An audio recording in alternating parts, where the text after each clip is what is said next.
Once upon a time, there was a podcast with this person Amy and this other person Tegro. It started many moons ago in the distant, far-off past year of 2023. Far, far past. Very far. And very far past. Mm-hmm. And they learned something very valuable in the fact that they are no different than they were in 2023. No, equally chaotic, equally goof. Nothing has changed. The one thing I've learned over the course of this podcast is that I fucking love Janice. That's the one thing I've learned. Good. And I've learned absolutely nothing. Cool. Welcome to Side-ology. Hello, everybody. Happy New Year. It's 2024, and I'll never recover from that knowledge. I know. 2023 went by in the blink of an eye for me. Did it? I'm glad it did for you. I know. For some people, like, I've heard both sides. I've heard people say 2023 was so slow, and then for other people, 2023 was so fast. Mm-hmm. Mine was so fast because, like, I took a break from school, so it was just a lot of, I mean, it definitely was slow in the moment, but, like, looking back, I was just working, and then, of course, the Blue's Clues project I was working on the whole time, so, like, it all just happened real quick. Oh, see, for me, I look back at things that I thought were, like, a long time ago, and I'm like, that was February? Like, that was June? Like, what? Like, I'm like, it's still this year? It's still 2023? I've been stuck. I feel like Groundhog Day in this year. That's fair, because, like, I think you and I because we met up in February. That's crazy to me. That was February of, like, 2023.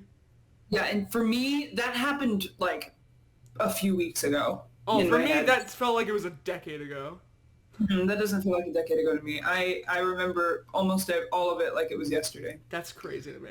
Oh, yeah, my time is weird to me because, like, I also know that, like, with my ADHD, I have time blindness, and with that time blindness, you know, time doesn't matter to me. So, like, if for example, if we haven't talked in 6 months, you know, I love you all the same. Like, it did not pass. Time didn't pass. Yeah, see, I have time blindness, except for the times I don't. Like, it's interesting.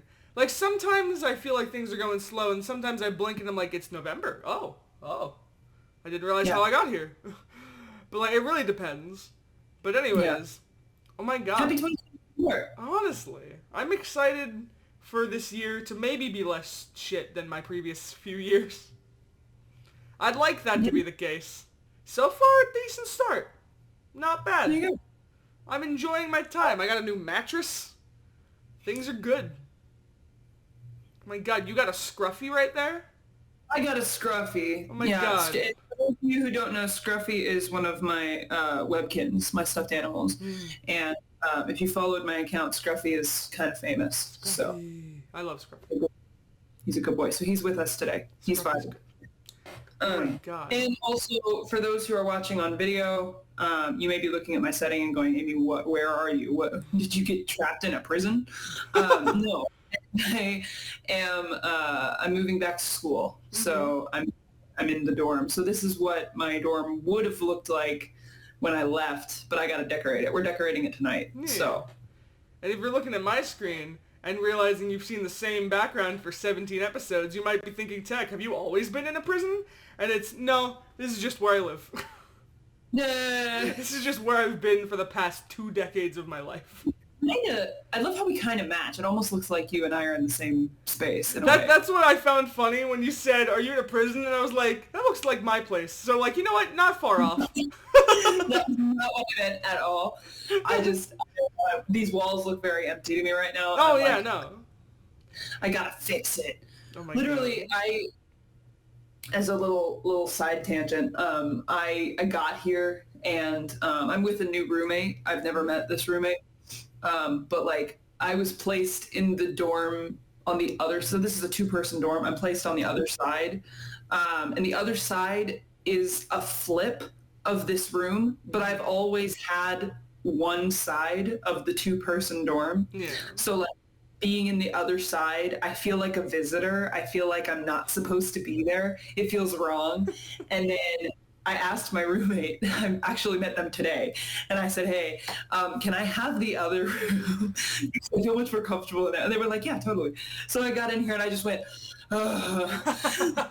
It feels right just being in a space that looks the same as the other ones I've had. Oh, I watched like the anxiety melt from your soul. Like you just like you turn into a whole different Amy all of a sudden. You're like, oh my god, all's right in the world again. I know, because like it feels right. Yeah. It's so weird. Anyway. I get that.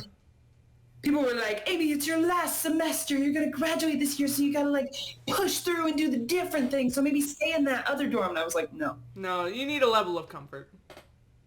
This is my comfort. Yeah. But I got to decorate it, because now it looks empty and sad. And I want to fix it. Like my room. No. It's funny, I do have I have posters. I have, like, a script thing on the wall. I had some other stuff on my wall over there, but, like, the tape decided to stop taping. And then a computer noise happened, and then for once it wasn't mine. Oh my god, I've never been happier. Should I mute the site? I don't know. Probably should. Sorry, y'all. No. That's what's cool. I didn't even mention it last episode when it happened, but there was a computer noise last episode from mine, and I just silently, I don't know if I'd have to look back at the episode to see, but I'm pretty sure I just gave like such a death glare at the bottom of my screen as it happened. I was like, What's up? This is so irrelevant to the podcast. So sorry. I looked at I made the mistake of looking at the email. Oh, no. They're telling me my key is ready for my room. You're here though. And I have my key. I don't. We love it. All right. Anyway. Just close out of that. All right. So it shouldn't make any more noise. No. Oh my gosh. Well, now that we're like nearly 10 minutes into recording, I don't know how long into the podcast, but 10 minutes into recording, we should probably mention we're doing a Q&A today. Hey, it's Our a Q&A. typical fan Q&A. And as y'all know, more so than normal episodes, we don't have any train of thought during any of these Q&As. We have a loose idea of a plan, and then we decide to go tangenting. And that's okay. Y'all follow our tangents if you're here, and we appreciate you being here if you are here, and if you're going, I don't even know what happened the past 10 minutes, that same. It genuinely sometimes amazes me to think that we have people who like regularly listen to our podcast, and I'm like, how does somebody sift through all these different topics and random crap we bring up? I'm like, tell us in the comments. Please. Tell us in the comments. Please, because like this is basically, I mean, this podcast, as much as it is talking about psychology, it's kind of like a documentation of Tech and my friendship. Truly. Like, just the way we talk and the way that we do things. It really so is. like, you go along for the ride. It's really just what we are normally, but like just recorded. And with some slight added structure of like a topic we're trying to talk about. And but, then like, some extra sprinkle of psych articles and stuff. Yeah. Yep. But today we're just answering some questions. Ew. I'm just kidding. What is this, fourth Q&A in? You're saying ew to questions? Get out of my house! That you're clearly in based on the room being simple. Yeah, see, yeah, you're in my place. Apparently I'm in my place. I'm not exactly in my dorm room. It's all just wrong, I guess. Yeah, you heard how much noise my chair was just making? It's mad at you. Remus, my chair, is mad at you.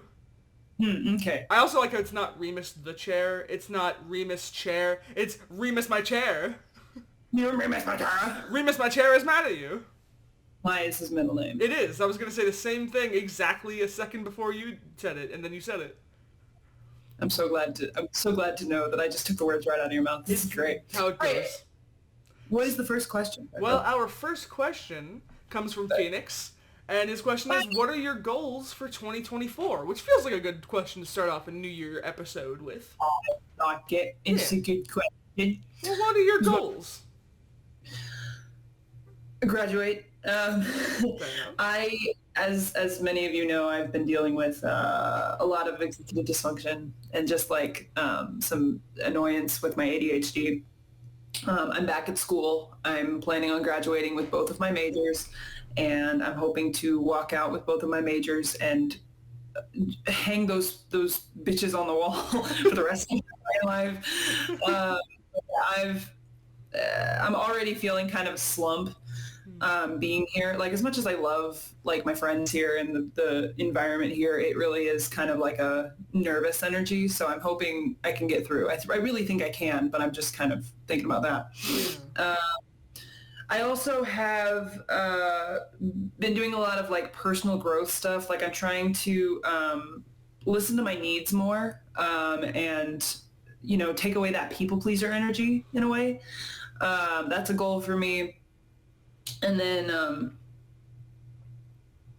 I don't know, just like owning my space as a creator and owning my space as a human and as a weirdo and as the person that I am, because I think there's a lot of people, especially at this school, that I felt a little bit like othered Mm. here. So like, I'm hoping I can take the time to like be myself without without objection. And I think I've been doing a good job of that, but I want to keep that up in 2024. Yeah, dude. Dude, those are Yay. some good goals. I Yay. like it. Because I think trying to be like, I'm going to read more books is not going to happen. That's always my goal to like, I constantly want to read more. And then I'm like, Yeah. oh wait, I don't have an attention span. I'd love to. I've been wanting to reread Hunger Games for like months now, and I don't do it. Jeez. It's a good series, though. It's That's such a good series. I mean, I can't say what I love about the series. I've only read the one book. No, I've read 2 books. 3. No. I've read I two. know I got to the second book. I don't remember if I've completed the second book. I just know I like the first book specifically. Like, That's fair. yeah, I don't remember much about the second book, but I don't think I liked it as much. I think I just sort of got lost in it, and I was like, meh. Mm-hmm. But the first book is perfection. It's very good. It is. If y'all haven't seen The Hunger Games, what are you doing? Well, What are you seeing doing? The Hunger Games, read The Hunger Games are 2 different things. Yeah. Very I different like things. the movies. The movies are still pretty solid, though. That's fair. I just know that Hunger Games is the only time, because again, I don't read much in general, but unfortunately. But The Hunger Games is the one time I've ever truly understood people saying, like, seeing a book, like a movie that started from a book, and seeing it and being like, oh, that's not the same. Whoa. Like, I never realized, I never, like, I understood what people were saying about certain things like that. I was like, yeah, that makes sense logistically. But I never had the connection that I did with Hunger Games. Because the Hunger Right. Games, I read the book, I saw the movie, and I saw the movie, I was like, oh, no, it's not the same at all. Like, it is, Right. but it isn't. Mm-hmm. Ooh. I understand that. Yeah. The movie's still alright, though. But anyways. What are your goals, Necro? Yeah, my goals. I forgot. Hold on. I knew them, but my brain was like, I don't remember how to make words, so I need to pull out my notes. There we go. My goal is to remember things in 2024. Listen, Amy, we're supposed to make attainable goals. I don't really think that's gonna happen. Anyways, one goal I have this year, I want to make more content with my original character, Peter. For those who don't know, Peter is my little duck boy character. He is a little duck who specializes in mental health and showing good vibes and care to people. And he's just good vibes, and I really want to make some more stuff about him lately. Like, I would love to make more stuff with my other character, Goobs, as well. But Peter, I'm so motivated by Peter lately for some reason. I think it's just because I've had a kind of gross couple years, and I want to, like, be able to, like, further that mental health good vibes character for both myself and just for others. I just recently made a TikTok filter. I think I might have mentioned it in the last episode. I don't remember. What was if you that happened. say? I think we If you did, haven't yeah. seen TikTok filter, please go check that out. It's so cute and it's so good. Oh, for sure. Good positive energy. But, Good. Peter's so good. I love Peter. But I want to make more content with Peter. Second goal, I want to make more content in general. I feel like, especially with YouTube, I would love to make more YouTube stuff again on my channel, which I really have struggled with in the past several years. So I want to get better at that. And third goal, I would like to make some money this year to some extent. Yeah. I've struggled with jobs in the past couple years. Jobs are gross. I've struggled with jobs a lot for a lot of different reasons. and I'm so broke, and I just want to buy things so bad. Yeah. Get it. I'm a Sides fan. I can't afford to be this broke. Mood. It's just not how it goes. Oh my gosh. But yeah, those are my goals. Simple goals, just some simple, like, I want to make content and I want to make money. Not necessarily money from content, that'd be great, but I don't hold hope in that anytime in the near future. But I just want to make content and money. Yay! But yeah. That's a good plan. That's a good plan. Thanks for asking. Yeah. That was cool.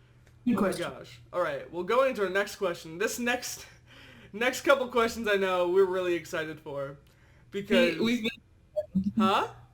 We've been planning. Oh, yes, truly. This next set of questions, I didn't even realize how much I was going to plan for this one. And then, what was it? Today we're prepping for the podcast, and we just sat down and started writing notes, and we're like, oh my god, there's so much to say. But we're starting out with the first part of this question. This question is from Kay. This question is, if you were doing Sides, but with your own personality, what aspects would you personify that we don't see in the series, at least yet? For example, Kay would personify anger. So basically, what would we have a side for that is not currently in the series, if any? Mm-hmm.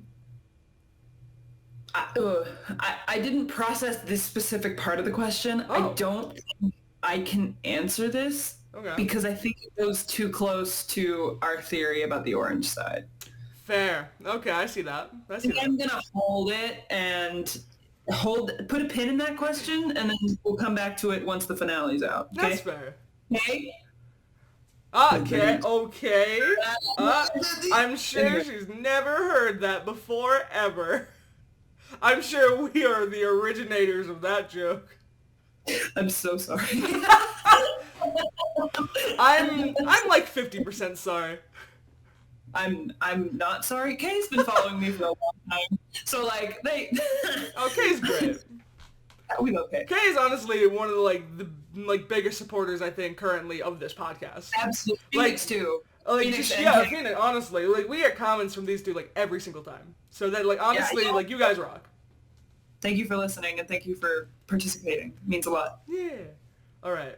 I was about to go into part 2 of the question, and I realized I didn't answer the first part of the question. Yeah. So my answer is sad.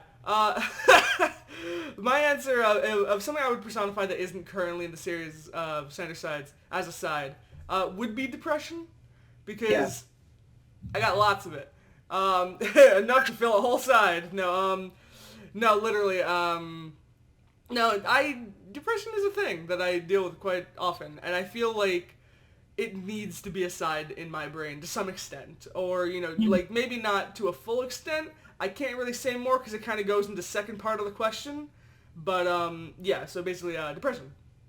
I have no more to add to that. Just bad vibes. Yeah.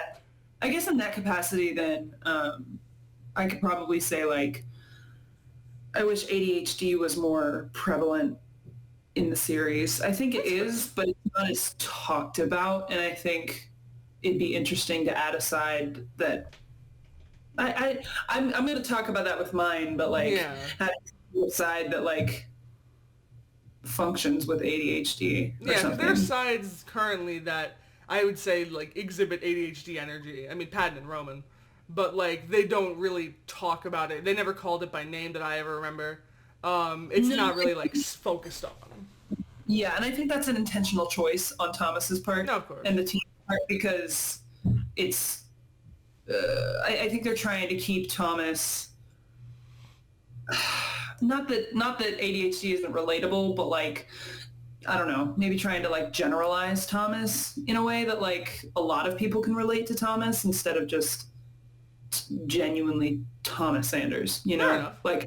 Thomas, I know for sure that character Thomas isn't Thomas anymore. Yeah. It's part of Thomas, but it's not Thomas Sanders. Mm-hmm. So yeah, I mean, that could honestly be the reason. That might be part of it. Sort of keep him a bit more general. Yeah. All right. Well, part 2 of the question. This is the big boy. Still from Kev. If you were to... yeah. Yep. Okay. What do you think? I know, there's so much My to mouth say. just gave One up. thing- no, I think I was in like mid yawn, and my mouth was just like, you need to stop right now because you got a yawn, boy. Broy? I watched the Thomas Sanders bloopers recently, and one of my favorite bloopers in the entire thing is Thomas being like, "If you ever feel like that you don't fit in, that and get." You know what? Me too, Thomas. Me too. He just very confidently just that and get. It's the Sorry. best. It's the best thing when you like mess up vocally to just own it and just deal with it, and then go on to your next take. Oh, I love it. But anyways, if you were to personify the same aspects as Thomas, how would they differ from the characters we know and love? For example, creativity not being split, creativity being the inner child rather than morality, anxiety being in control of intrusive thoughts rather than there being a whole separate side, etc. Like, how would our sides, how would our, like, words? The question was so well put, and then my brain is trying to, like, sum it up. But yeah, how would our versions of Thomas's sides be in our head? And this is also a question that was asked as well by someone named Madam Soup, which is an amazing name, who similarly asked, you said you think of your own brains in terms of... Oh God, my mouth is giving up today. You said you think of your own brain in terms of the sides. Do you think your sides would have different names or personalities than Thomas's? So, I'm just going first. I don't know if we should like go all of our sides and then all of our sides. I think we should. I kind of wonder if we should go like side by side and like talk about them. I will say some of mine didn't match Thomas's. Yeah. Like, I kind of traded some things. So like morality is in a different spot than like the heart. So that's I don't fair. know Yeah, no, I don't think that's a problem. I think, but like we like go by like logic, like creativity, like go down the line like that. Okay, well, we'll do our best. We'll see. Yeah. Okay, where do you start? Where do I want to start? Let me look at my. I have a lot of notes. I know you're more excited about yours. Mine, I'm not sure. I'm just excited about talking about it. It's just interesting concept of like talking about how our sides are. Because we've both at some point in our Sanders Sides fandom have tried to figure out what our sides would be and like how they would be. I remember I did mine for a contest a couple years ago. There was this little contest. I don't remember who ran it, but there was this contest that someone was running saying like, come up with your own like versions of your sides, submit them, and whoever like they deemed to be like the winner. I don't know if it was like based on like creativity or like based on just like general vibe, like what they liked the best. I think there'd be a couple winners that would win like gift cards to the Sanders Side shop. I submitted mine. I like made a bunch and submitted mine. The contest never went through, that I know of. But here we are. No, so I've always liked the idea of trying to figure out what like our personal sides are. It's so interesting of a concept. Honestly, highly recommend doing it if you haven't already, because it kind of helps you kind of self-explore, figure out where your like what your subconscious is doing and what it looks like and stuff. I highly recommend it if you have. It's good stuff. Should we start? I'm tempted to say we should just start with logic. Okay. Because I know we were excited about that one. Before the episode, as we said, we were both taking notes about this question about what our sides would be. And we're both, like, we've connected some characters to these sides, like, for, like, vibes and, like, to figure out who they're like, to get a better read of who they are. And we both have a theory that we might have the same character pinned as our logic. Because we haven't discussed any of what we've been talking about. There was, like, minor discussion, like, a couple days ago. But, like, since we took these, like, extensive notes, we have not talked about, like, anything. Like, we've left it for the episode for reaction's sake. The only thing we know is that the show that we've taken our characters from with Logic is a show that I don't necessarily care about all that much. And I do. I don't.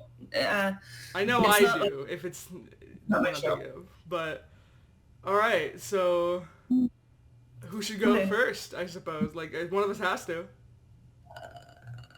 I mean, I can go first because I think you just said something that made me think this isn't it Oh anymore. They don't have no! Okay, what's yours? that I do, and I was like, I don't know. Tell us yours. So my logic, here's the thing about my logic. I have ADHD. I said this already, and my ADHD is very based in my logic. So you'll see me get distracted easy, and when I'm trying to focus on something, like I'll have executive dysfunction or I'll hyperfixate on something. I don't really have a logic that really wants to get things done. It kind of operates on its own volition at times. So I've compared him to Murray from Stranger Things. I don't even remember who that is in Stranger Things. So it's not, so to clarify, we do not have the same character. Okay. No, we don't have the same character. That's not what mine is. Because you said you love the series, and I went, yeah, it's nuts. I loved Stranger Things for a while, but I sort of fell off before season 4. Yeah, because season 4 is pretty intense. Yeah, I don't like bone breaking, and I've heard that that's what season 4 is. So I've tried, I've avoided it, and I'm sad. But I've also seen like the minor, like here and there clip, and I remember you showed me a clip of like, what was one of my favorite characters, Steve. And I was like, that's not my boy. That's the writing feels like it's changed for him. I don't know for sure, but like. I think we could go on a whole tangent about that. So who's Murray? The writing is every season in Stranger Things. But honestly. Who's Murray? For those who don't know, Murray is a character who kind of like, I don't know if you've seen the meme of the dude like staring at the like board that he's made with all the red strings and all the connections, and he's sitting there really intensely looking at it. That's kind of Murray's vibe. You don't really know exactly what he does. I mean, I think he has a career, but like he's kind of the town weirdo. Like he's holed up in this house. He's doing a lot of like, he's got a lot of like technology everywhere, and is really like intense about everything. He will like throw people out if they are even remotely in his way. Like he just has a very direct way of doing things, but also is very chaotic. So I think for my logic, I chose that type of energy, not necessarily a job, because I didn't want a teacher, because a teacher is too like on the ball about things. My logic can get really passionate about something and really like into it, but then if it doesn't want to do it, nah, I'm good. You're like, bruh, we got to work on the shit, and he's like, I don't want to. And if I try to, he throws a fucking fit. He throws a fit if I don't want to. If I really just don't want to do it. So like, you can't control him. Basically, he's just his own thing, and he's crazy. So he's like. He's Murray. He's turned up to the nth degree, and he's just kind of crazy. But he's also very passionate. So he loves, like, I love psychology. I love puzzles. Like if I get hyperfixated on a puzzle, I'm there all day until my like. I'm trying to think of other examples. Like what did I write down? I envision him as a boy. Not as like, because I'm genderqueer, so like gender is stupid. Sure. I envision him as a boy, and also like the uncanny valley and artificial intelligence. This man works on that shit all the time. It's like very, not necessarily in how to build it, but like just the fact that you can make a machine that thinks like a human. Like that's so cool to him. So wow. And then he's over there like thinking about that, and I'm over here like, hey guy, we got to do homework, and he's like, fuck you, I'm thinking about this. I'm like, okay, well fuck shit, get back over here. Anyway, we so that's mine. I think I do remember Murray now. Did he have like a friend at one point that was like Dimitri? Yes, okay, I know who Murray is. Okay, good. He was the weirdo. He was the Russian guy. This dude could speak Russian. I think I know who you're talking about now, yeah. Like, where did you learn Russian? What was he, season 3? I think so, something like that. Because he wasn't there from the start, if he's what I'm thinking of. He's been in a few seasons. He's really, really weird, but like really has like a direct, like, oh my gosh. I think that's how I feel about Sandersides. I feel like the way that I talk about Sandersides is very bent in psychology, and I can just see that like board of like the red string and everything with Sandersides specifically. No, but Virgil is actually anxiety because this is and goes really into it, and it's just like, bruh, you can chill out like a little bit. Yeah. Even, you know what I'm saying? So that's mine. It's interesting that we don't have the same character peg for our logic as I'm about to get into, but the vibe is still quite similar, I'd say. Because that's the thing. When we met, I remember like I was kind of in a darker spot, and I needed somebody whose logic kind of worked like mine. Mm-hmm. I know a lot of people, there's just a lot of people who have different personalities, but I needed somebody who wasn't leaning on emotion. Mm. There's a lot of people like are much more connected to Patton than they are to Logan kind of thing. And I needed somebody who was connected to Logan. And having talked to you about Sandersides a little bit, I was like, I need someone. I mean, hey, Tech Real, can we think together? Overthink together? Mm-hmm. I'm not overthinking. Murray's the most overthinking fucking bitch. Anyway, so go ahead. So mine, similar to you, I knew that my logic was not going to be like teacher vibes. That felt too like simple, serious, like too structured for a tech reel. So the character that I associated with my logic is Dwight from The Office. I see it. Yeah, because Dwight can be quite serious when he wants to be. He can be very structured, and he can be very, straightforward. But also, he's a weirdo. He's a dork. He gets really into certain things. Like he gets into like Battlestar Galactica. He's cosplayed many a time. Like he is a strange guy, and he's also someone who can get really easily like thrown off his tracks. But also he's so passionate about what he believes in, and when he believes in something and has a point, he is going strong on that point. And that's very much who I am in my logic. Like I imagine that my logic would be very like intense when he believes in something, and like he has this sort of like need to want to correct things that he sees as wrong. And then he kind of like has a hard time resisting that, and he just gets frustrated real easily. Like he gets real angry real quick. We really did choose similar characters. I think we did.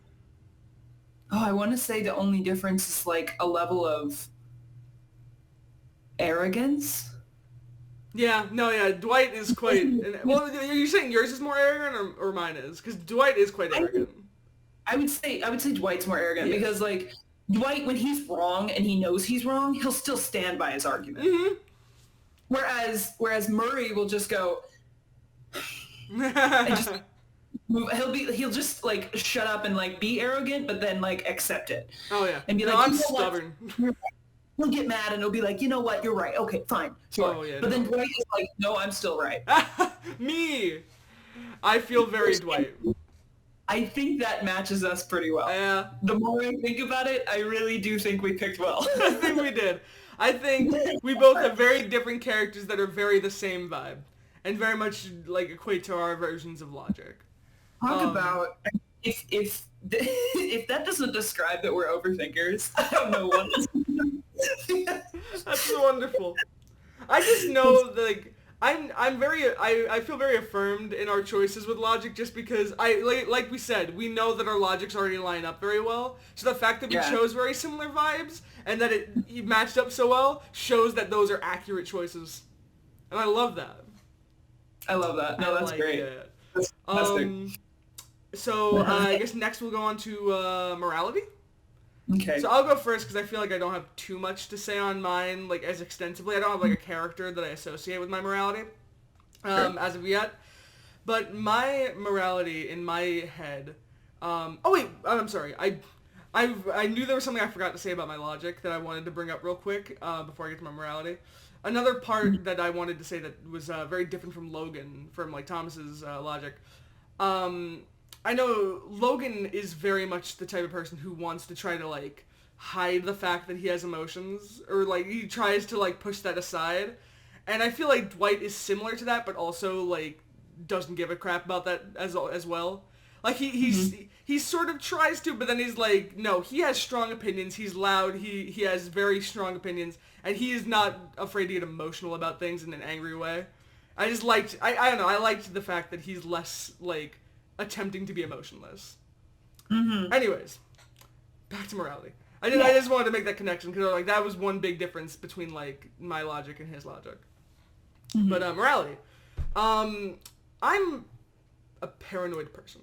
So, because my morality, like, I'm a people pleaser, I'm someone who overthinks a lot, so I knew that, like, for the side in charge of my morality needed to be someone who thought very extensively about issues like that, because he wants to, like, circumvent any possible, like, bad thing. He wants to try to, like, he really is the type of person who thinks there is a perfect path here if I can just find it. Like, there's a way to get there, and I swear to God, if I just think about it hard enough, I'll get there. Ooh, that'd be relatable content. Yeah. Ooh. So, my morality is very much one who plans and preps. I imagine he is very much a fan of flowcharts. I remember this is something I had back when I, like, created the sides for the contest. I liked, my phone's ringing. The contest, it's Thomas? Oh, Thomas? Thomas? Oh, morality? No, anyway, oh, sorry. where is it? I don't know. Wrong number. Anyways, morality. He likes to flowchart, I imagine. He will just make these large, like, spreads of just, like, if I do this, then, like, if tech does this, this will happen, and that could lead to this. So what if we did this one? Like, going down different paths, trying to figure out which is the ideal choice that would lead to the least issue, you know, for morality's sake. And that's how I imagine mine is. He's just very paranoid about trying to get things right, and really wants to find a good path through things, because it's there if he could just find the right combination of things. I mean, that's not too far off from Patton, for sure. Yeah, honestly. Do you have a character connected to it? I don't, no, I couldn't think of one. I feel like there's one if I thought about it hard enough, but I don't know. I'm sure there is something like that. That type of character sounds very familiar in my head, like, I can feel the echo of something, but I just don't have it.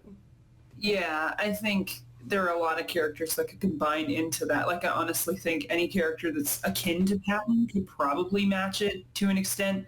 I think there's just a heavier level of anxiety that you'd have to find for whatever character that connects to. Yeah. I was tempted to say something like, and I don't agree with this because the vibe does not match the rest of the character, but I was almost tempted to say, like, Sheldon Cooper. Only because, like, I think back to that one Big Bang Theory scene where they're just, like, doing, like, the intense charting to find out how to get to the movies, but also they have to get to the Slurpees at 7-Eleven. Yeah. Like, that whole scene of, like, just that, but, like, with trying to deal with how to deal with situations.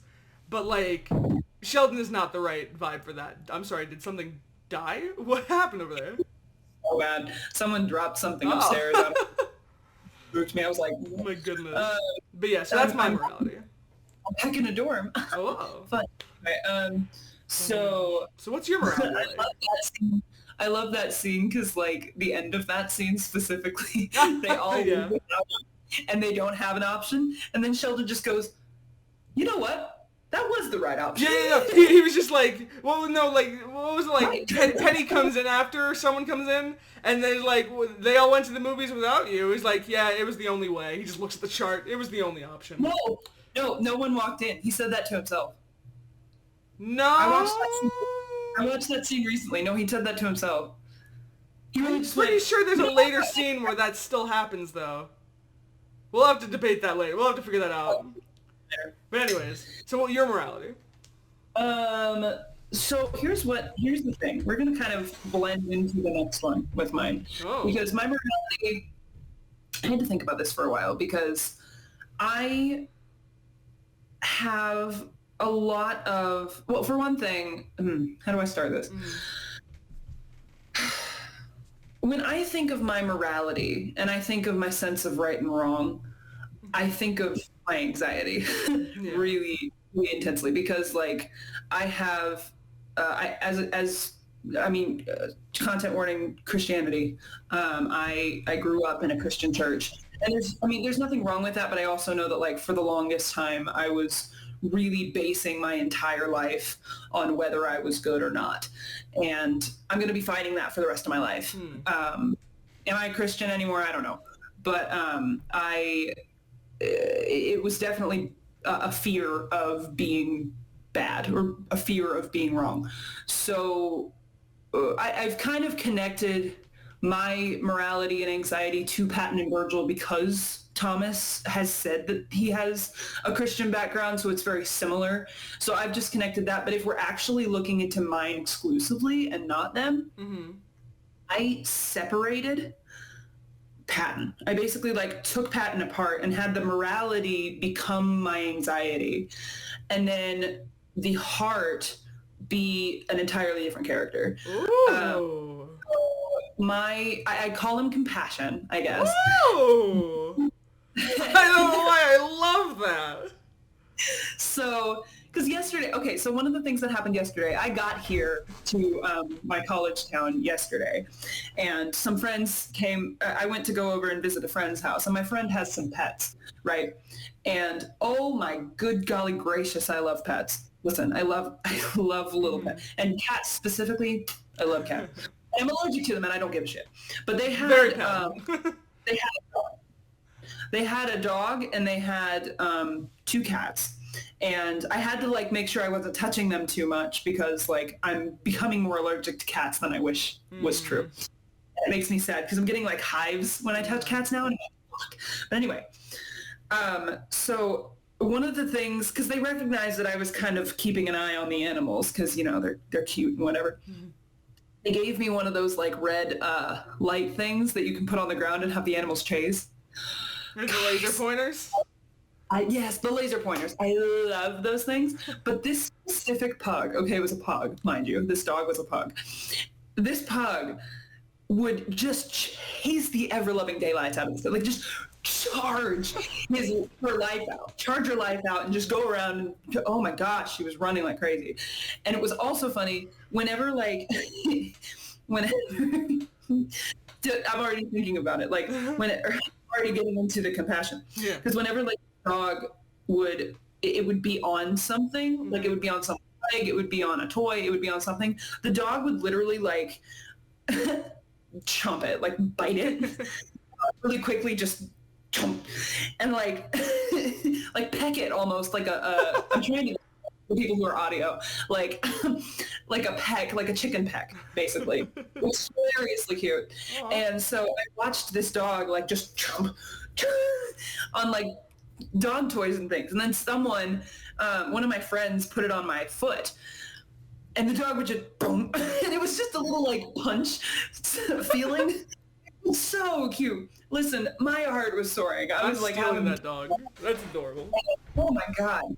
And I just loved the cat too, because the cat had such a sass. One of the cats had such a sass. Mind you, the cat's name is Carrot. And the dog's name is Rosie, if you're wondering. Yes, very good. I love Carrot because Carrot had like, Carrot, forgive my lingo, but Carrot looked high. Carrot just like really like, I don't give a fuck what's going on right now. What the fuck?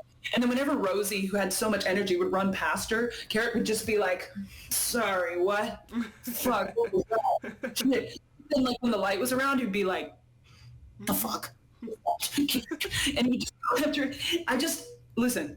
Okay, so with all that being said, that happened yesterday. So I thought of this today because like that heart and that love and that compassion for people and that like silly humor that I have, because if you know me in real life or even on my channel, like I'm just a very silly person. So like I just that silliness and that fun energy, I equate that to like a 4-year-old kid who's like very I kind of assume that this 4-year-old doesn't really have a gender or is genderqueer. But like they just love things hard. They just love things hard, and they're very silly. They're very chaotic, and they just have this like energy about them that gets really excited when you talk about, you know, this dog chomping on your foot or whatever. But it's not connected to my morality at all. I don't think, because it just is where my happiness stems. And also, like, I would also kind of connect it to like emotion in general. So like if I've been heartbroken in some way, then like this is just sadness sitting there, you know, like just the heart, right? Yeah. So there's that. I don't really have a character that I connect it to. I'd just say this kid is just very, I keep trying to think of a character, but I think of somebody who was actually in my life, who like I connected with really well, who was like 4 years old at the time that I knew her. And she just had this really bright energy about her. And we were both really silly with each other when we talked. And it was really good. So anyway, I have the compassion. But as I say, the anxiety connects to the morality. And this is what I was laughing at before, that you were kind of like, you okay? And I was like, oh boy. Okay, so my anxiety, as I've said before, I feel very connected to Virgil. But Virgil has an emo energy that I don't have. I think I have a love of that, like rock music and some things, but not completely. But the energy of Virgil is my anxiety. So I was like, well, what's a character that connects better with that? And then my brain went, JD from Heathers. And I went, no, oh no. I think my anxiety is definitely a guy with a swagger, but also like a big heart, really cares about people, but is really trying to make sure that I am good, that I'm a good person, that I'm doing what's right. So I have a teddy bear type guy. So like, but JD, obviously, you're for those listening who have seen Heathers, you're going, JD isn't a teddy bear. I was going to say. Let me say, I wrote down JD if he were raised in a church and passionate about making sure I'm good rather than justice being served to hateful people. Okay. And also probably not the murderous tendency. Probably not. Probably not that. But like, I will say the passion that JD has about like justice is kind of the fiery passion that I have for being good, because I've been so afraid of not being good. Yeah. And I think it's getting better. I think he's not as loud as he used to be, but there's definitely, like, as I say, I have an anxiety disorder, so it's very like loud if I'm anxious about something, and it's very overwhelming. So I think the JD intensity was something I needed to have. Yeah, we'll let you know he's listening and doesn't approve any chance he gets. So like, if I get anxious, I get really shaky, but like people can't see it, but I know. It's like I'm cold. Like someone just made me cold instantly. Oh, yeah. Like that feeling I get, and it's just overwhelming as fuck. And I'm sitting there like, You love those shakes. JD is just that intensity of a character, very loud, but also very intense of a person. So like kind of Virgil, like if you mix JD and Virgil, yeah, that's pretty much my anxiety. So yeah, that makes sense. I think so. Yeah. I guess I'll go on to my anxiety now, because you like dipped from like the two. Yeah, that's why I say I was like, well, let's just bleed into anxiety. Yeah, I like it. I really think my morality is more based in Virgil than it is. I think that a lot. I think that's been the only thing about Sides that, like, trying to apply it to myself, I know I just can't get over how anxious Patton gets about things. So, like, why is Patton the one with the anxiety? Why did you give... I mean, because technically it is Virgil that's doing that, but they both work on it together. So, I don't know. Yeah, it's interesting. That's very interesting. Right? Oh, my goodness. Well, for my anxiety, this is an interesting departure, because I don't think I just have simple, just straight up an anxiety character alone. I mentioned, I think I must have told you about this in the past, because again, a lot of this connects to this this contest I did once upon a time. But so... I want to mention also real quick that, like, I think I've talked about how I have more not necessarily that you don't have more anxiety, but I think I have a heavier anxiety issue and you have a heavier depression issue. Yeah. I'd say that's pretty fair to say. Something that's different between us, because I know my anxiety gets really loud and really annoying. I mean, to be fair, so does mine. I think we do have similar levels, but mine does fall short of yours. Like you let me say it this way. You were really sure you wanted depression as a character. Yeah. Right? Uh-huh. Some capacity, and I know that I need anxiety as a character. No, fair. There you go. That's what I'm trying to say. So for mine, I don't necessarily have an anxiety character, but I also don't necessarily have a depression character. Okay, I've well, kind never of mind. fused them into one. Oh my god! Instead of having, I think I did this once upon a time because I wanted, one, because I felt like the two felt very hand in hand with what I deal with. They kind of blend into this gross, like, amorphous, gross feeling that I get in life. But also I think I just wanted to, like, reduce the amount of sides that would be in my head at any one time, because, like, I didn't want to give, like, too many characters, and I like how there are sides that do deal with multiple things. What'd you say? I said, oh shit, how many do you have? I have like 100. Too many. 1,000. No, so instead of having an anxiety or depression, I have one character that is both, and he's pessimism. He is my pessimism character. That's my side. How do I describe him? How did I describe him in my notes? Where is it in my notes? There it is. Anyways, so his energy, is very dependent on the day and obviously the situation. He tackles both anxiety and depression, so he's not the happiest guy. I thought of this, like, just now, but if I were to equate him to, like, a character, quote unquote, I almost want to say, like, do you remember, like, the Bones No Bones dog? Yes, I fucking love New. He's that energy. It's like, on any given day, he is either, like, can't get up depression, or he is jittery anxiety. Like, it really depends on the day. It really depends on the moment. He can be, like, just unable to have the motivation for anything in one moment, but the next moment he's, like, shaking and, like, running around the room like, oh god, what the hell is gonna happen? So, like, I imagine I love that energy. I love that energy.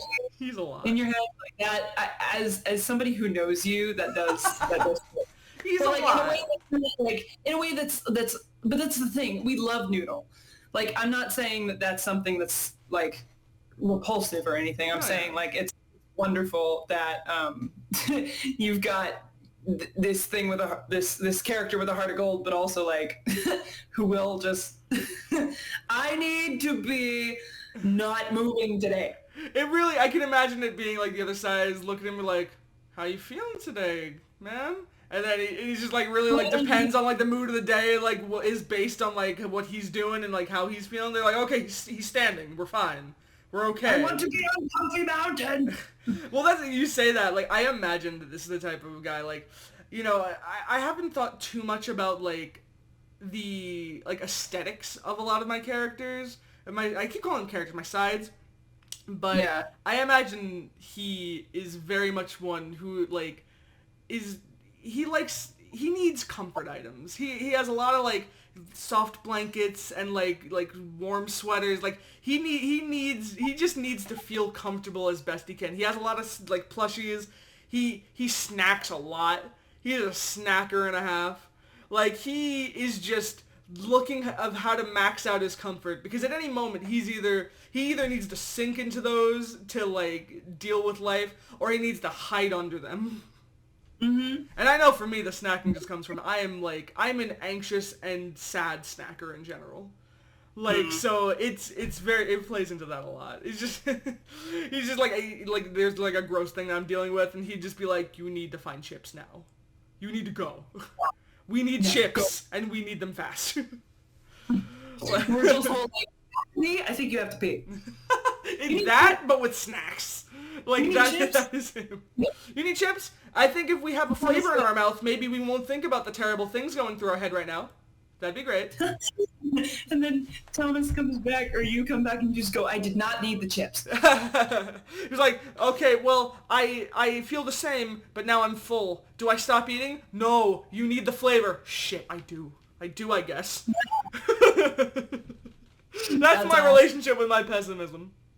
I'm in love with the fact that you chose noodle. That makes me so I happy. really didn't think about it, but like the more I thought about it, it was like it really depends. Again, like for a character like that who is like, no matter when you look at him, he's like Schrodinger's anxiety. He's like, you know, he really is like, you look at him, he's like, he's either this or that, and until we know, he's either both or one. Like we don't know. Oh my god, I love Schrodinger's pessimism. Maybe his name is Schrodinger. I like that. Maybe he's Schroeder, and then I can just name that as like a shortened version of Schrodinger, and also because I like peanuts. Yeah. Sure. I like that. Maybe he's Schroeder. He's the only one who might have a name. It's good. Anyway. Honestly, I had to naming him. I Great. didn't. I vaguely tried for half a second, but like I'm not good at naming things in general. I'm really not. Like it's a miracle that my original characters have names. Goobert came right the hell out of nowhere. Like, literally, I was like, the first name I came up with was like, sure, that's stupid and I hate it, but sure. And now I love it. But like, so in a sense, like, maybe I'm okay at names, but like, also, like, I couldn't have thought of any other name for that. Yeah, I think most of the time, at least with characters that I've made, you have to like just pull it out of the sky. Yeah. See what sticks. Because Steve was pulled out of the sky. Oh, I don't know where Steve came from. I didn't even name Peter. Yeah, I was peer pressured into Peter. That was my idea. That was you and our other friend Cross, who like peer pressured me into Peter. And I love that it became Peter. I like it now, but at the time I was like, I don't know about Peter. And you guys were like, Peter though. I remember Cross posted like a blooper to their TikTok, and without giving a description, like instead of a description, just wrote Peter P. Duck. And I was like, are you kidding me? I didn't know that. Oh, no, that definitely happened that same night that we were trying to think of the names. And I saw that and I was like, oh, geez, well, that's pressure. I love Cross. And I love Peter. But anyway, so that's my pessimism, boy. The dedication that Cross has. Anyway, honestly. Oh my god. All right. So I guess we go into creativity next.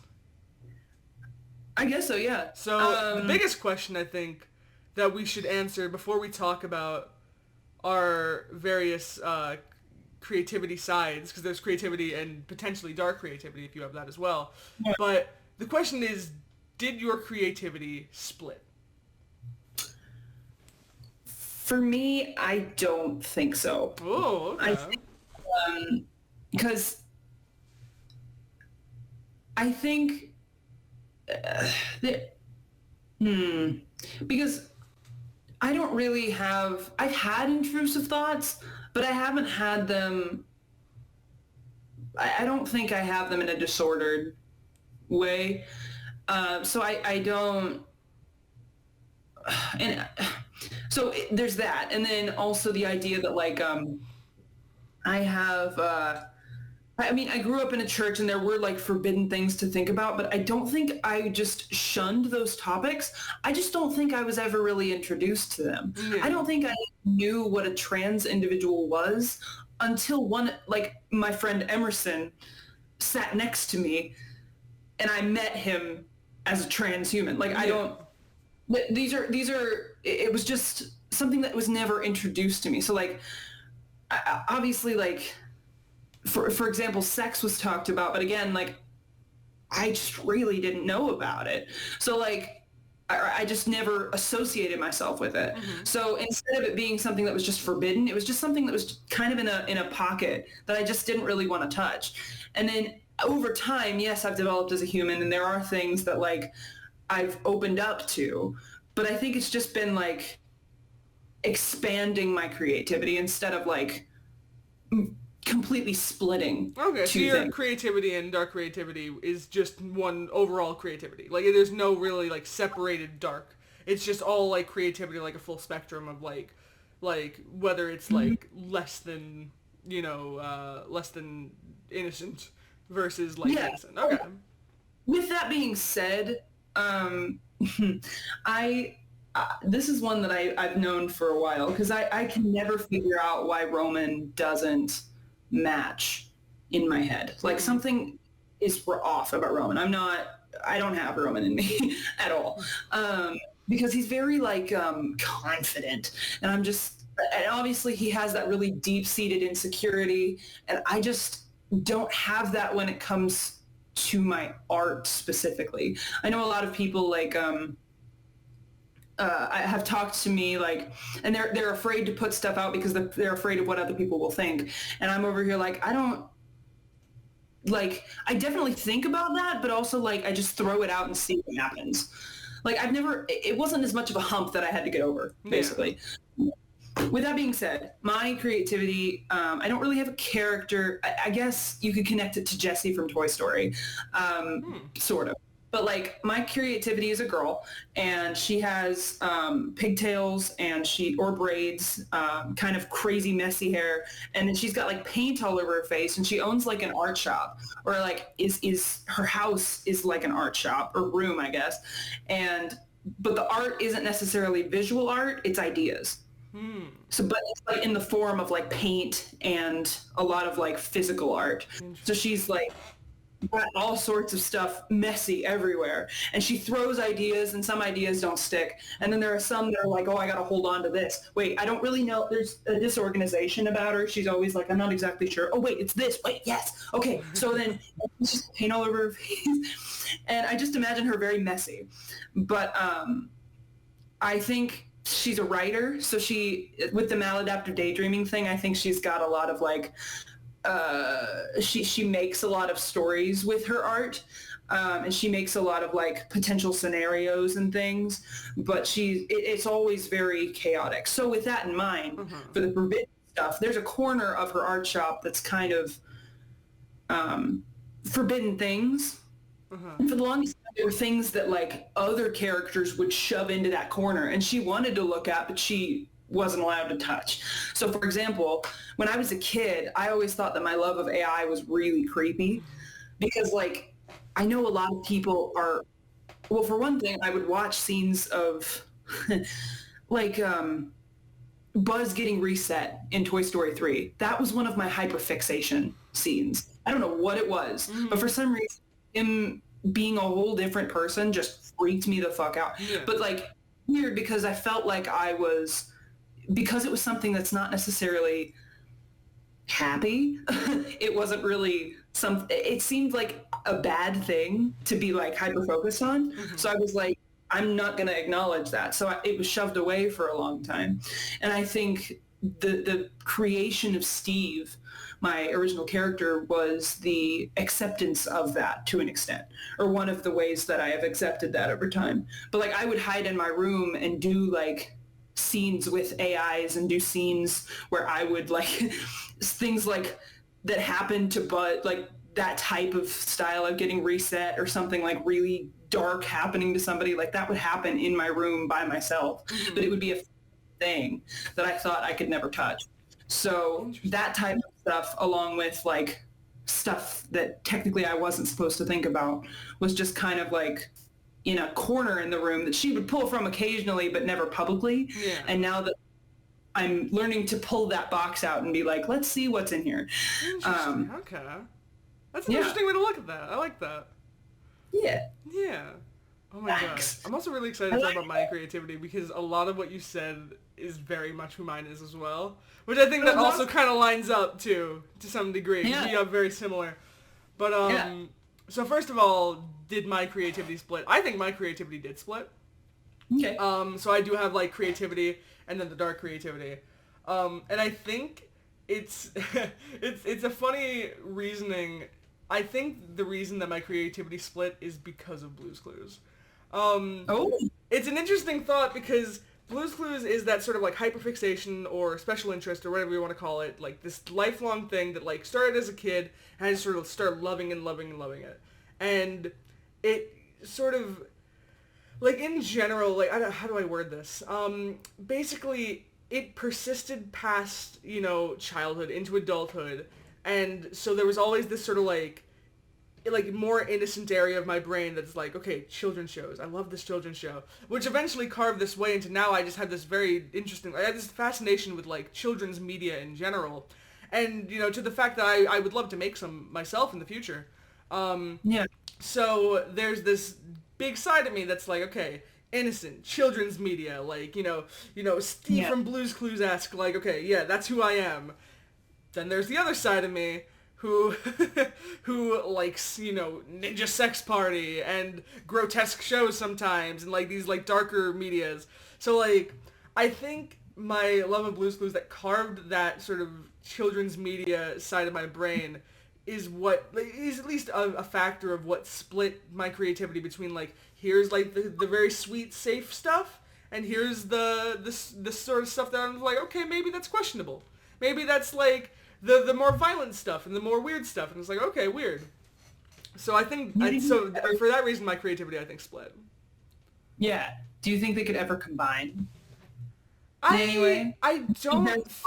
They're like, yeah. I don't think so. I think they're pretty chill apart. I say chill, but like I think they're pretty much separate, like for the foreseeable future, because they're very different.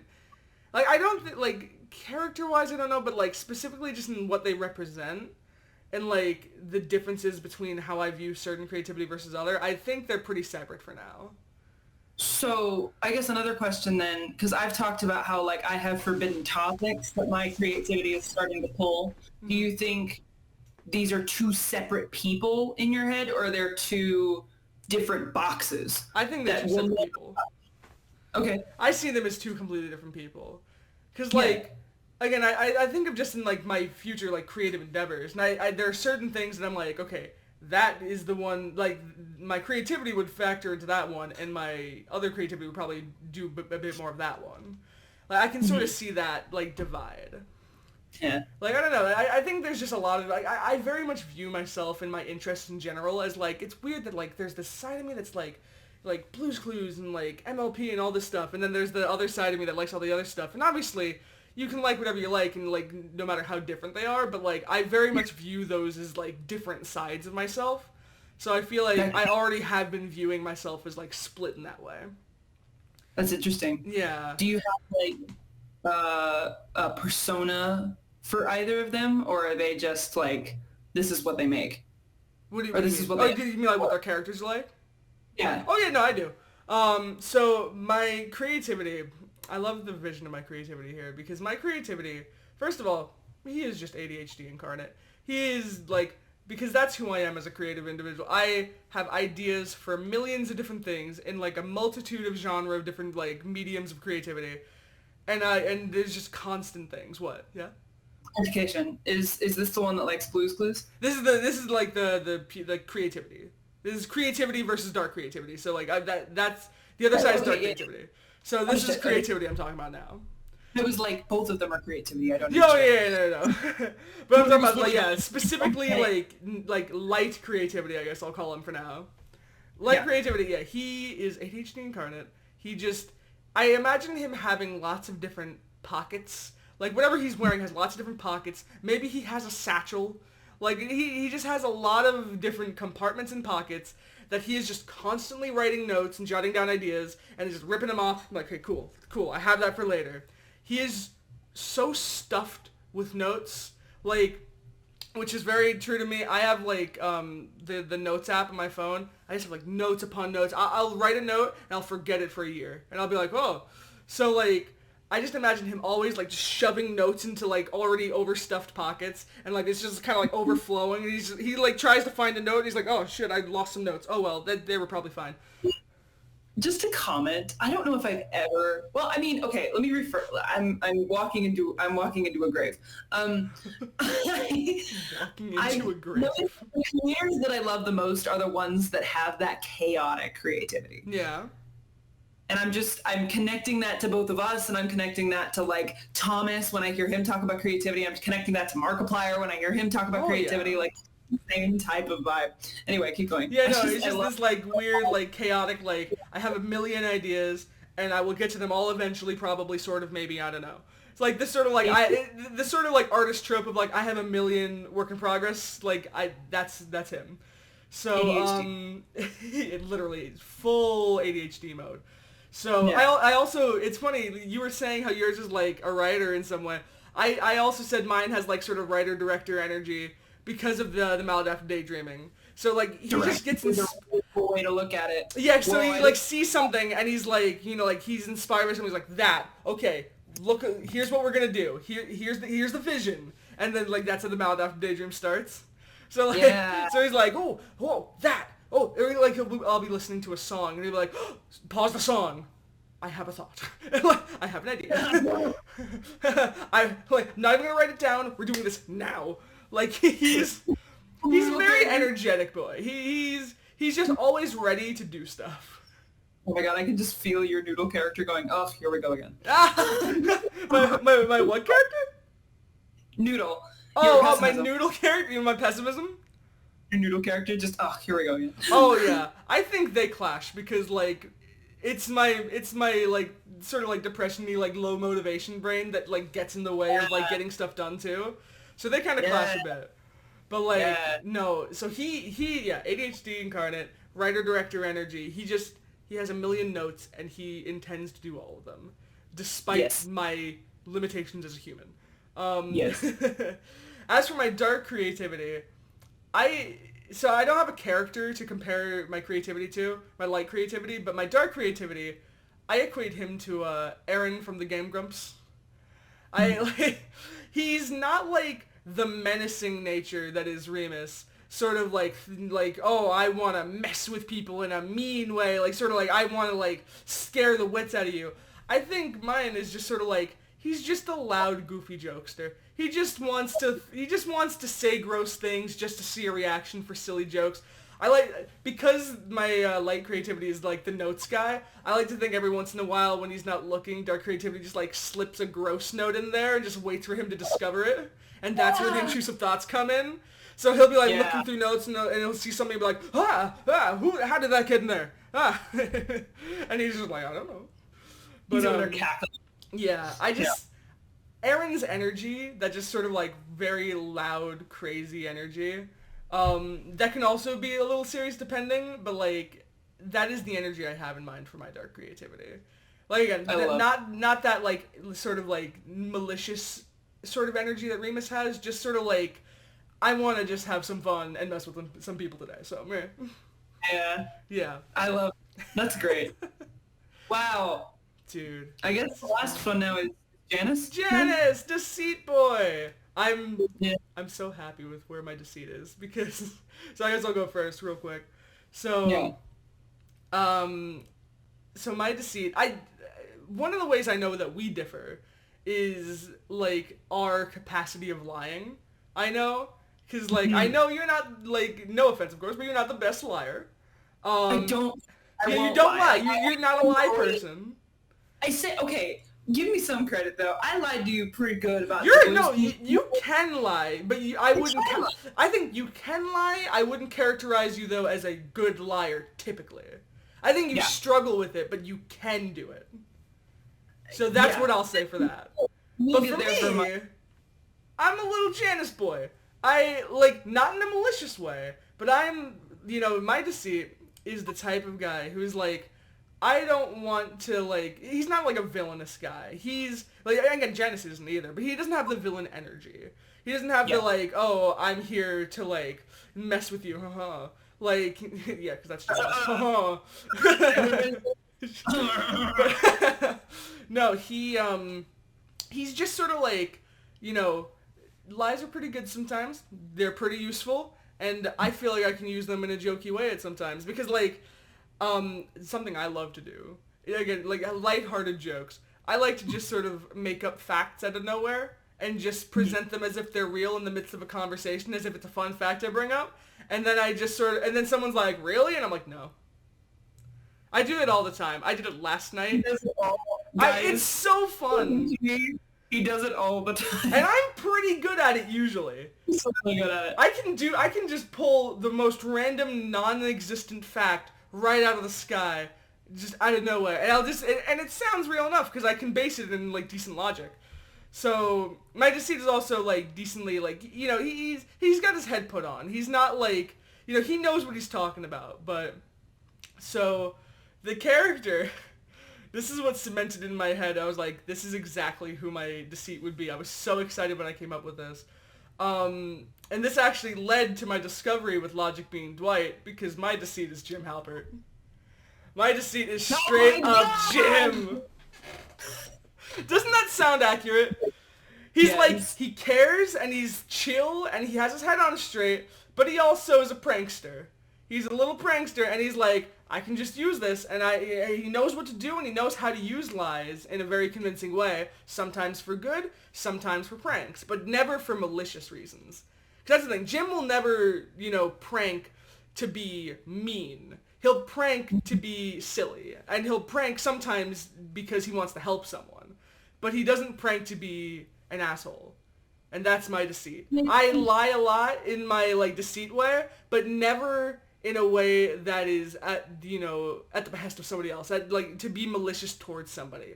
It's always just sort of, simple self-preservation, but never, it's never, overboard lying. I say I lie a lot, and that sounds weird, but, again, not in a way to, screw people over or get what I want. It's more of just, it's a self-preservation tool mixed with slight prank energy. Yeah. So, Jim. I got in you. I also think I love that choice because Jim also has a very big heart and is also very, compassionate towards people, even though there is a silly energy about him. So, I think he's really good. A really good choice especially for self-preservation and that standing up for yourself energy as well. Yeah. Because I think that's a good level. Yeah, no, I think it's that sort of Bugs Bunny-ish energy of just oh, this means war. I'll stand up for someone, but I'll do it in a silly way, not in a rude way. Well, Bugs Bunny's a different case. He'll try to kill you, but he'll drop an anvil on you. But Jim is the good example of I'm gonna stick up for you, but also I'm not going to be malicious to do so. Yeah. And I like that about Jim, and that's how I see my deceit. Yeah, that's awesome. Well, so what is yours like? Mine, I don't know. I've kind of gone back and forth about mine because I think I'm still kind of getting to know mine. I don't think I know very well. Because part of it, I know I have been... how do I phrase this? I'm not very good at lying. I'll say it that way. And also, I think part of that is I have really done a good job at, how do I say this? Sometimes, lying to myself. I don't always know that I'm, as I say, this year I really want to try to learn when I'm uncomfortable and learn, in the moment when I'm, how I'm feeling about something. I can really put on a face and hide behind that face and think I'm fine. And then I get out of it and I'm like, you weren't fine, were you? That happens to me a lot recently, or just in general. And so I connect that because I've also always been pretty, I don't know if this is the right word for it, but I'm also basing this on what other people have said and not just me. But I've also been pretty naturally good at acting and just naturally good at portraying other characters and being other people, but also really good at social cues and stuff. And I think part of that might be masking in some way. So with that, if you don't know what masking is kind of playing a character to meet the social norm. Yeah. And not be fully yourself in front of people. So I think I have been kind of tearing apart that mask over time and been okay, where am I in this? There's the persona I put up, but where is Amy in that persona? And sometimes the persona doesn't match me, and then there's sometimes where it really does, and I'm I don't know where the line is. So with that being said, I think my self-preservation is an actor. And they're still revealing themselves. They help me mask. I think they're, as I say, I think they're ignored really frequently, but they feel like their job is super important. I don't think I think the sides, I guess, that I have are slowly learning how to, what he's doing, what they're doing. Like, just what are they doing? So with that, I'm not great at lying because, like, that's just for one thing, I know as, like, trying to be a good person, in my head is when I was a kid, that's the bad thing. Don't do that. But I think I've kind of, I want to say this is really extreme. This is not what I mean, but like, almost been living in a lie, but not quite. Like for a long time I was living, I know that I was doing a lot of things that I didn't really care about, but I knew other people wanted me to do and other people liked that I was doing. So I stayed there and got comfortable. And I got so comfortable with that perspective that I didn't know who Amy was. I really lived in the opinions of other people for a long time. So this is really personal, but like I think that's really just genuinely something I'm discovering about myself recently and learning to kind of find who Amy is. And honestly, I think TikTok really gave me that space to start to figure out who Amy is, because I really hid my love of Sanders sides, but I knew I needed to talk about it. I knew I loved it, but I didn't know why. So like I'm starting to kind of find my feet with that and starting to be Amy more, which is cool. So I think the other thing that I have there for the self-preservation character is like the kid that I have, the one that's really like loves everything and is really strong, is really learning to trust them right now. Is really learning to like figure out why that mask was made, and then like why they felt like that was a necessary thing to put up. Does that make any sense? I think so. I'm just like, I don't know. I think, as I say, like I think it's something I'm still discovering about myself, and I'm starting to like learn to stand up for myself better and let them speak. I don't know. I've been trying to kind of figure out what that mask is, but I think the mask is very self-preservation-y. Yeah. So there's something there's a character in there somewhere, but it's like it's somewhere in there. My goodness. So there you go. Dude, that's man. We got real personal this episode so far. I love it. Because, like, I think the more people talk, I mean, I think it's important to be careful with what you talk about on the internet. Oh, of course. But also, like, I think if you're willing to talk about those things and you put that out, people can feel heard and understood. Yeah. And destigmatized. I think the amount of questions we've gotten about maladaptive daydreaming is really cool, because like that's something that's so private, but also like I'm glad we're talking about it so people can hear and see and understand. But like I think especially for people pleasers, self-preservation is something that you don't always recognize. You don't really lean into it because you're so used to preserving others. So basically the kid, I guess what I'm trying to say is the kid is trying to figure out who that is and figure out the character who is self-preservation in Amy, and why you be that. I just had a vision. Why did you as we're talking about like the self-preservation character, and like I had this vision of what was it, my logic and my morality, like working on some sort of like flowchart on the whiteboard, and just like my deceit coming up, just very gym energy, just sort of like wipes a big chunk away, just draws a line, just like for like the good, like for the self-preservation, of just like chill out, just like a relaxation thing. It's like, what do we do? Wipe, just watch relax. TV. like how about none of this right now? Literally sit down and calm down. I love that we got this. This is genuinely one of my favorite, like, this whole, like, delving into our sides thing is one of my favorite questions we've ever gotten over the course of this, like, Q&A series of Side-ology, because I know you've talked about, like, seeing, your brain through the sides a lot, and I've done it here and there, but usually I connect to Thomas's sides, obviously, because that's who I'm used to seeing, so I sort of see through that lens. And I sort of, like, imagine his sides as mine for the time being. But, like, I'm very happy with the sides that I've come up with for myself. And I'm, like, thinking I'm going to see my life through that a little bit more now. Because now I have a very concrete idea of where my brain is. More so than I did with my previous set of sides that I had before, too. So, like, this has just been a really interesting discussion.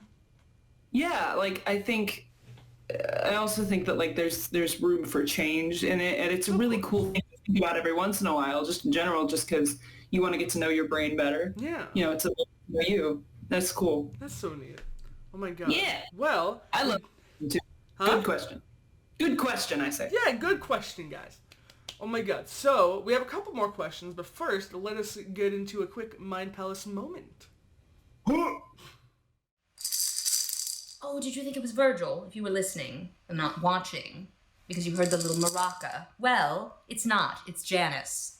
I don't know if I mentioned that it was me the last time I was here. Did I do that? It doesn't matter. You should know who I am. But I took the maraca because Virgil was complaining about reptiles. So I figured he didn't want it anymore. He seemed ungrateful. So it's mine now. That noise isn't annoying at all. I love that I have this. I have no regrets. You happy now, Virgil, that you get nothing? No? Of course not, because you're never happy. When are you ever happy? You always have something to complain about. I don't know. I don't really... I don't know. Go listen to Amy and Tech. This is... I don't... And that was a moment. Good to start a year with some Janice sass. And with let me clarify. Sorry. Hello. My Remus came in and was like, Janice sass. I heard and I was like, you want to really specify Janice sass, not Janice ass. I don't see a difference. I mean, Anyway. Okay. What's the next question, Jack? On the next question, have you watched the Clue movie? For those who don't know, this is a running question on Amy's various, videos and live streams, I believe, from Phoenix. I should say it's Phoenix. Who was wondering if you've seen the 1985 movie Clue. I'll say that for the starters, I've seen it. It was a pretty alright movie. It had Christopher Lloyd. He was being very horny, I think. And, oh my God. And Tim Curry, who's I love Tim Curry. He's great and everything. But I remember very little of the movie. Funnily enough, well, first of all, have you seen it? No. Okay, cool. I was going to say, it's funny that you haven't seen it, but there was a time where you pointed out that one of Logan's lines was a reference to Clue, and I never knew. Oh, yeah. Yeah. There was... Thomas referenced it in some video somewhere, and it showed the clip of the flames on the side of my face. Yeah. That's a movie reference. Now, is there a reason I haven't seen this movie? Absolutely not. There is no reason that I haven't seen this movie, and I do know... I'm just gonna be giving excuses at this point, because for those who haven't been following my content that intensely, this has been a question that Phoenix has asked me very frequently, and every time I'm like, fuck, I haven't seen it yet. Damn it. But like, I think part of it has been because like this last year, for instance, I've been working on the Blue's Clues project, and every spare moment that I felt like I wanted to relax, I was either watching shows that my friends wanted to watch, or I was working on that. Yeah. So I just haven't given myself the space specifically to watch it. And I know right now the movie that I need to watch very soon is iRobot, because I'm writing my original play, and I know people keep telling me to watch iRobot, so that's the next one. But I promise soon. I will personally see to it. Yeah, Tech Reel's got my back. I got it. I got your back. I'm gonna make them see Clue. I mean, it's a good movie. I think you'll enjoy it. Well, that's the thing. In all sincerity, there's no reason I haven't seen it. I want to see it. Like, if it's got Christopher Lloyd, of course I want to see it. I love Christopher Lloyd. It's so good. It's good until a point. There's a point where I'm like, I'm not gonna say anything. There's just I'm not even gonna say where it is in the movie. There's just a time where a choice is made, like a filmmaking choice for the thing, and I saw that and I was like, oh, well, I get, So that's my review of Clue. Still enjoyed it. That's my review. That's my review of a lot of things. But anyways, next question. We have what I think is like, we've had one of these every single time from Kay, every single Q&A, and it makes me happy every time. A question about maladaptive daydreaming. Let's go. I love it. Any advice on discovering one's triggers for maladaptive daydreaming? Blah, blah, blah. So basically, what I'm assuming the question is like, how to discover what triggers your maladaptive daydreaming? What throws you into it? I know I don't have too much advice on this personally. Yeah, I think finding the trigger. I don't know if you really could find your trigger unless you were like writing down what you were thinking about beforehand. I honestly wouldn't say it is triggered by something. It just happens. Oh, I'd say it's triggered by things. I know mine is triggered by things. Mine is triggered by anxiety. But a lot of the time, my maladaptive daydreams tend to be about like things that make me anxious, fair. and are like surrounding a scenario that gives me anxiety, or just something else that's like, I don't know. So like we talked about before this, like I honestly just write down when you catch yourself doing it. Yeah. I write down what you were doing and what like kind of what you think got you into it. Because I don't. I'm sorry. Oh yeah, go ahead. Sorry, I thought you were done. I was like, no. I mean, that's pretty much all I have to say. No, yeah, I mean, basically just to say the same thing. Yeah, no, if you find yourself maladaptive daydreaming, just try to sort of retrace your steps and figure out how did I get here. Because I know for me, like I said, I have quite a few things that trigger it. I mean, one of them is just living. I know there are certain songs I know that really trigger it. Because they're like, a lot of it is like scenario based. If I hear the right scenario or the right like combination of words, I'm like, oh, that'd be interesting. And then I'm like, whoop, there we go. I know I can pull it over here. This is a sonic screwdriver from Doctor Who, the 11th Doctor specifically. A lot of my maladaptive daydreaming is very Doctor Who based. It's one of like my core shows, like it takes at my brain. And this has become quite a prop in a lot of them. So a lot of times if I like glance at the sonic screwdriver from my bed, or if I like pick it up for a moment, my brain is like, I can do something with this right now. Like it's something that reminds me of like 70 different plot lines I have going in my brain, and I'm like, I gotta do something with it. So no. So back to the question though, just try to retrace your steps when you find yourself maladaptive daydreaming and see how you got there as best you can. That's I think the most either of us could really like advise with that. Yeah, I think, but again, like reinstating, I'd be careful with trying to just cold hard stop yourself if you notice that like you've been daydreaming that way, like because that could lead to you being anxious and frustrated. And that's fair, like cutting off too early. I know that happens for me. Oh my gosh, the amount of times that people interrupt me in a daydream, and I'm like, oh, it's frustrating. Fuck you. Because it's really just like that, like need to complete it, like that just sort of like it's like getting interrupted in a sentence or interrupted like when you're singing a thing. It's like you knew like the progression of where you wanted to stop, or you just knew you weren't done yet, and you're just like, I was in the middle of it. The completion thing we were talking about the Big Bang Theory. I was thinking the same thing. I'm just going just like after doing the dominoes because you finally could do it. Sometimes literally I'll be done in a minute and like finish it up, but it was only like seconds left. Yeah. There wasn't anything left. It was just a little bit, and I was like, okay, that's all I needed to be done. I just need to finish it. Yeah. Oh my gosh. Well, we go on now to our final question, also from Kay, which is, if you for some reason had to remove one of the songs from Sides, from the series, which one would it be and why?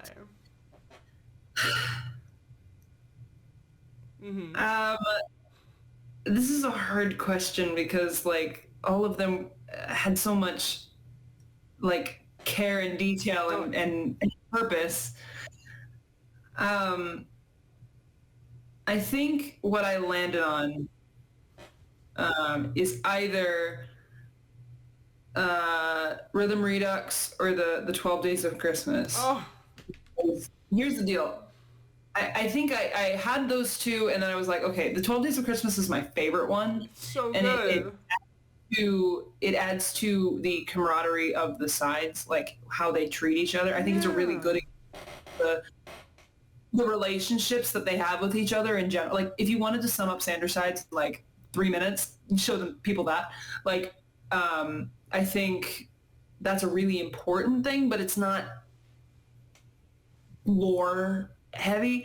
And then Rhythm Redux is just catching you up on what happened before. Yeah. So I think both are necessary in their own ways, but if I had to take one out, I want to keep the lore where it's at. Mm-hmm. I'd probably take one of those two out. But That's I don't fair. like... Yeah, the thought of taking those out makes me sad. I know. Sander Side songs are good. So... That being said, I feel like I have a controversial answer to this. I'm going to turn some heads with this one. So, let me preface this by saying, I do like the song I'm about to say. I do think it's fine. I think this is one of those cases where it's like, I'm always a bit harder on it when I'm not listening to it, and then when I listen to it, I'm like, no, actually, I do kind of like that a little bit. Very Roman energy in that way. Like, when I think about Roman, I'm like, ugh, Roman. And then I watch Roman in an episode, and I'm like, oh, Roman, yeah, that's pretty good. Yeah, he's a good guy. So I do like it, and I think it's okay, but I would say Forbidden Fruit, which is, for those who don't know the name of it, it's Remus's song. From DeWitt. Here's the thing. I just am not the biggest fan of that one. I think the vibe doesn't fit Remus as much as I would want it to. I feel like there's a slight vibe shift from what I would expect for a Remus song, and knowing him now at least. Like as much as I've known him so far, it's like I don't know. And I don't know. It's just, I feel bad, but it's just not my favorite. I remember the first time I heard it in the episode even, I sort of like was listening and I was like, okay. I was like, it's good. I like it. I mean, Thomas is great as always, but like, eh. I don't know. I think it's just like, I hold a lot of stock in like a lot of other Sander Side songs, like even something from like the earlier stuff like Lies, I love. Oh, hello earbud, you want to just leave? Okay. No, like Incomplete, it's one of my favorites. Like I have a lot of stock in a lot of other, like the Crofters song. Like there's so many great Sander Side songs that have like captured me from the moment I listened to them. And then this one just didn't. And for that reason, I just like, for no other reason, like, just for personal preference, that's the one I would get rid of. For those who are going like, oh my God, what the fuck, why? I defended this. I defended you yesterday when we talked about this question because I definitely think the vibe of Remus in this newest like Secret Santa exchange video is more of the vibe of that song that I see of Remus. And like I think it matches pretty well. It is a little bit of a weirder song, and I think that was intentionally so. Mm-hmm. But like, no, I can understand why you would want to take that one out. However, I will say the Crofter song is one I didn't think of. Crofter song is so good. I'm kind of considering that one as much as I fucking love it. That's fair, because it's not a very important song in the overall lore. It doesn't connect in the lore at all. No, not really. The one I'd take out. I will say for talking about the Remus vibe thing, I see what you mean, and I do sort of agree. I don't know, like, I just have such an image of Remus in my head, and it just does not fully match the vibe of that song. It's very jazzy, and that's not bad, but it's very, like, jazzy, like, Disney villain song, and I think when I think of Remus, I think of, like, Beetlejuice. Like, I think of, like, like the Beetlejuice musical. So I think of very, like, perfect example of what I'm thinking of, like, the whole Being Dead thing. If people know that song from Beetlejuice, the intro song to Beetlejuice, his first song, that's very Remus in my brain. That's what I would say would be, in my mind, that would be the perfect, like, vibe of a Remus song. Is that sort of, like, jumpy, bouncy, like, there's a little jazziness in that song at a point, but it's like, it's sort of like a quick break. But, like, I like the chaos that is in that overall song. And in a lot of Beetlejuice's numbers. So I think that's where I imagine it. I very closely tie Remus and Beetlejuice in my head. So I think that's where I'm coming from with the vibe. That's interesting. I don't think you said that yesterday. I didn't really. I might have said... I know I brought Beetlejuice into it at some point. But I think this is the moment where I was like, no, definitely the whole being dead thing is where I would put Remus in the energy that I would want from his song. Whereas, I don't know, Forbidden Fruit just doesn't do it as much for me for some reason. And I'm sad about it, because I think it's a good song, all things considered. But it's just not... It just doesn't feel quite as concretely... Like, it doesn't fit his character the way I want it to. In the way that a lot of other Sanderside songs have fit who they, like, were being sang by. I almost want to say then, based on what you're telling me, because I don't equate Remus and Beetlejuice in my head at all. Like, they definitely have similarities, of course, but, like, I don't connect them that way. I think the big difference there for me is Beetlejuice can actually do shit. Beetlejuice can fuck you up. Whereas Remus is, like, all imagination and all talk and no actual game. I mean... Yes, but he's also, like, he also knocked out Roman and threw a shuriken at Logan's face. Obviously no lasting damage, but he can do things. Of any side, I think Remus could do, like those who know, like, the Beetlejuice, like, the snake face thing that they always, like, his head's, like, the back of his head's at the camera, and then it's, like, sorry, I looked at Scruffy, and, like, it looked like he was moving on his own, and I was like, because we were holding him weird? No, anyways, but, like, I think of, like, that snake face energy of, like, that, like, he can do, like, a burst of, like, crazy chaos scare. Like, yeah. I see what you mean, he doesn't have as much, like, pull in that way, but, like, he also doesn't have as much pull as, like, he doesn't have the same effectiveness of, like, a Disney villain either, in that way. It honestly might be the fact that, like, I don't have intrusive thoughts to the level that I assume Remus is representing. Yeah. And with that, I've really leaned on the idea with, like, dealing with intrusive thoughts when Logan is, like, he really can't do anything. It's a lot of, like, he's more of... Beetlejuice to me is, like, a threat, whereas Remus to me is, like, a really annoying kid on a plane. But Beetlejuice also is a really annoying kid on a plane. That's unpredictable and actually hurt you and should be considered as a threat. Whereas the kid... Yeah, but are we going with logistics or overall vibes? Like, energy? That's the thing. Like, I think you're thinking a little too literally in, like, what Beetlejuice can do. But I'm thinking, like, personality-wise, he will cling on to you and he will bug you and he will, like, spook you and scare you and he will just sort of mess with you. Do you not remember the Sad Puppet Show? Oh, I do, but, like, it's, as I say, he's, like, it's a different energy to me. I don't know, we might need to agree to disagree, because I really do see him very Beetlejuice-esque. Not perfectly so, but, like, I see the energy in him, and I think that's why I equate a different energy to the song. Yeah. So, but yeah, again, good song, not my favorite. Alright, well... I mean, I'd go as far to say least favorite. I mean, not in a rude way, but in, like, oh, it's terrible, but in just the way that, like, I know there's a lot of other Sanderside songs that I do prefer. Yeah. Incomplete is my favorite. Which one? Incomplete. Oh, Incomplete. Yeah, best. That one. That's the best one. You can't take that one out. That's very important. Oh, no, that one is so necessary. So necessary to the plot. Yeah, no way. You can't take that one out. But, alright. Well, that is all of our questions. What was that? Is that like our video game like mission complete music? I'm the superstar. Wahoo! Wahoo! I take pride in my wahoos.